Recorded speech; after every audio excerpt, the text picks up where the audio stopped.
Idol, yung kinokondisyon natin ang laban sa pastistil. Kasi yung isang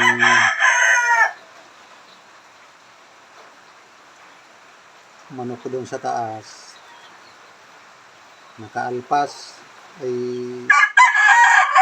hindi ko na malayan.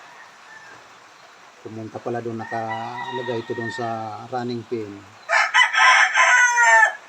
i-spring,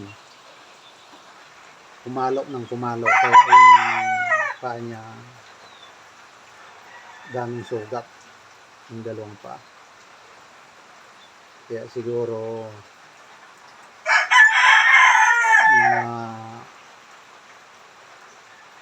sa susunod na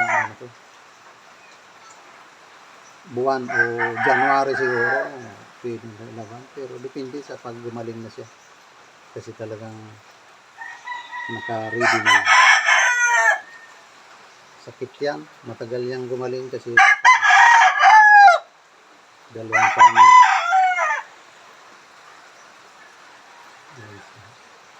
Medyo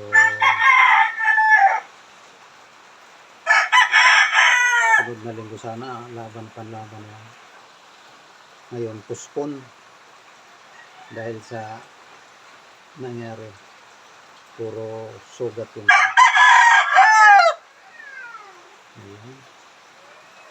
so yun muna ang update natin mga idol tungkol sa ating mga manok na pangsabong. Maraming salamat sa panonood. Paki-subscribe yung mga hindi pa nakasubscribe sa ating munting channel, Kuya Freddy Vlogs. Maraming salamat.